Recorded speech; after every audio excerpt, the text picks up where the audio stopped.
Silver demand has exceeded silver supply 2 years in a row. So why hasn't price gone up?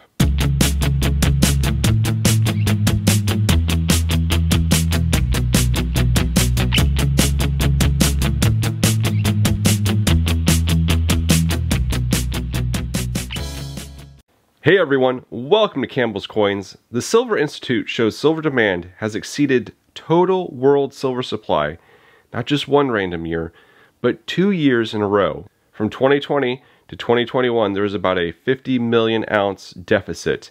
And from 2021 to 2022, there was over a 70 million ounce deficit. This is the first time we've seen this kind of deficit since 2015. Now, we have to take this website with a grain of salt.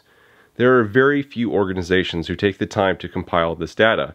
The Silver Institute gets their data by pulling info from the reports of the top 20 silver producing companies from all over the world. Could some of this data be wrong? It's possible. Could it be biased? That's possible too. It is the Silver Institute, and there are a lot of people who want silver to do well. I don't think it's improbable for data to be manipulated, but I'm going to take it for face value and believe that this data is nearly correct. There is another major thing to look at, and that is a certain global event which slowed down mining production. Instead of the usual billion ounces being mined each year, 2020 and 2021 were only a few million less. 2022 actually had the biggest year of silver mined since 2016. What I haven't liked about the Silver Institute is the changing data. I've taken screenshots of 10 years worth of silver data. Supply, demand, where the consumption is coming from, and for some reason data from nearly 10 years ago has changed. Why? I don't know. I'm sure there is a technical answer for it. Some piece of the puzzle we are not shown, but I still find this website semi-reliable even though the data changes. Because the change is not that drastic. They don't show a 200 million ounce surplus one year and the next year they completely change the data and show a 300 million ounce deficit. It's very subtle, like a few million ounces. Why is pointing out silver's demand important? A number of reasons, really. The first is to point out silver, like other precious metals, doesn't seem to play within the natural reality of supply and demand.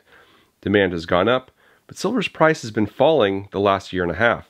It's only been in the last 4 months we saw a 30% growth in spot price.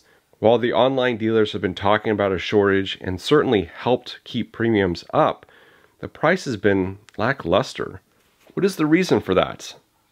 I'll leave it to other individuals to come up with a good explanation. Another important note regarding these deficits is, just because there is a deficit when looking at global numbers, that doesn't mean that your country is experiencing a deficit. I didn't see a whole lot of silver shortages here in the US. A true shortage means it's difficult to find silver and typically a 6 to 8 month delivery lead time like we saw in 2008. A lot hasn't made sense, particularly with the US and much of the first world on its way to a green energy future. Silver plays a huge part in that green energy future for nearly everything electrical, including batteries, solar panels, and components. When I see the price as low as it is and demand where it is, I have to wonder, why is silver still this low? Silver is becoming more important as other minerals and methods are banned. Natural gas is suddenly horrible to have. I remember when there was a huge push for natural gas powered vehicles.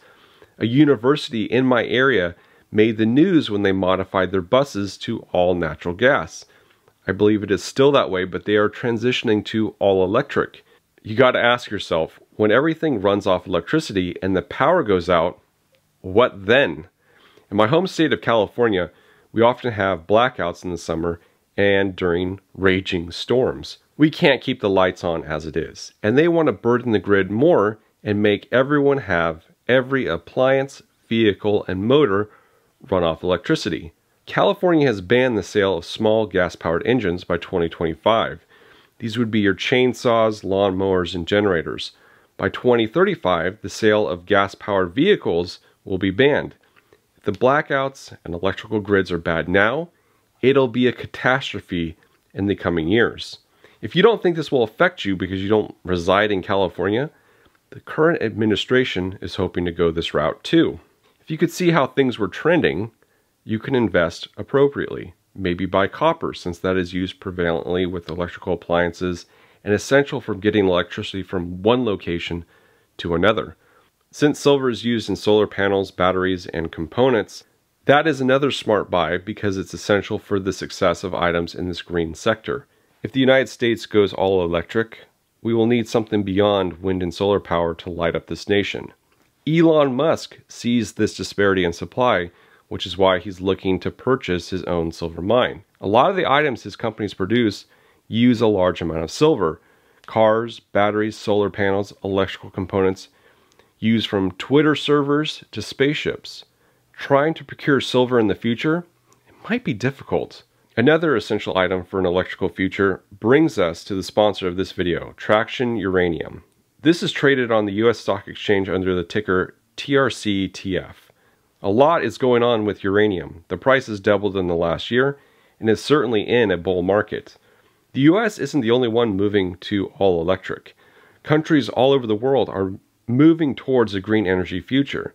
Most governments from Europe to America to Asia have recognized that renewable sources, while nice, are not exactly sustainable, and a base load electrical source that is clean and efficient is needed.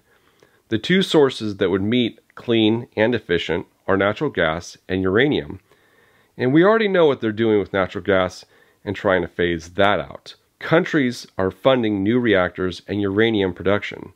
The sentiment is changing in favor of nuclear power with many people all over the globe. When it comes to the United States, the US imports over 90% of what we use domestically for uranium. In fact, the United States is the largest consumer of uranium, going through about 50 million pounds per year. But we produce very little to none. Much of the uranium is imported from Kazakhstan and Russia. This is a national security concern as it puts too much reliance on countries we are at odds with. There are currently 440 nuclear reactors in the world. 94 of these reactors are in the United States. Each of these reactors consumes roughly 500,000 pounds of uranium per year. Some are more, some are less. But this comes out to a global consumption of about 220 million pounds of uranium every single year. World uranium production is not near that number. This leaves a deficit year after year. If we were to look at uranium mining production in China, we can see these very uniform mining numbers. Regardless if the numbers are fake, we can see the production is quite high year after year. Now let's take a look at US mining production. It's extremely dismal. We went from competing with China to nearly non-existent production. The world's largest consumer of uranium doesn't produce anything to help power itself. Many countries are in the process of building new reactors as they recognize a number of factors. The first, it's not a good idea to rely on another country for energy. And second, maybe solar isn't the best idea, especially at night and during the winter. Nuclear power is incredibly clean and is the greenest option for a green energy future. The total waste created with nuclear energy is incredibly small compared to other sources, and companies are coming up with new ways to take nuclear waste and bring out every bit of energy out of it so that none goes unused. Unlike solar and wind power, nuclear power plants don't rely on the weather or the time of day to produce electricity. With uranium at one of the lowest prices it has been, and with the demand for a green energy future and increased demand for electricity, uranium is on the brink to break out. Global demand for uranium is expected to double by 2040. TRAC Uranium has a great share structure. Its institutional shareholders are Sprott Capital, Canaccord Genuity, and Research Capital, who have about a 30% ownership. An important part is the founders and strategic partners own an additional 55%. This tight share structure means the people who believe in this company are the shareholders. TRAC owns projects in the Athabasca Basin, which is considered to be the Saudi Arabia of uranium production, not just in size, but also quality. The basin has 20 times the average international purity of high-grade uranium. Bone Tan, Traction's technical advisor, was instrumental in the 1975 discovery of the Key Lake uranium deposit in Saskatchewan, which yields reserves of 200 million pounds. Cameco owns the Key Lake project, and it's home to the largest uranium mill in the world. Traction's Key Lake South project is only 5 kilometers away from this mill. Traction employs a new uranium vectoring technique that Dr. Pan pioneered.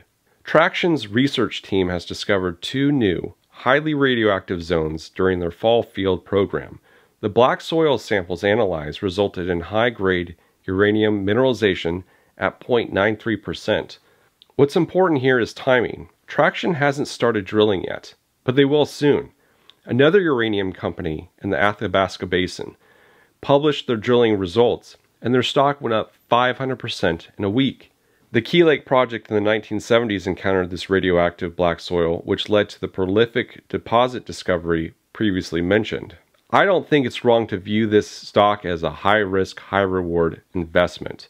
They have the right team, the right structure, they know the area, they are well-funded, and the potential for uranium is there. Not to mention the timing for uranium with so many companies shifting to an all-electric source. You have supply stretched thin with growing demand, price for the metal, a small amount of miners around the world, low supply, and unrealized potential. This is a recipe for massive growth. The uranium market has enormous potential, especially with the green energy revolution. Aside from silver, uranium is a market I see so much positive potential. It's hard to imagine a better play based on all the things going for uranium. As with any investment, please do your own due diligence to see if it's worthwhile for you. Factor in timing and pricing to see if it's a good time to jump in. I'd like to thank Traction Uranium for sponsoring this video. Your time is your most precious asset, and I appreciate you spending it here with me. Thank you all for watching. This is Campbell's Coins, and that is my 2 cents.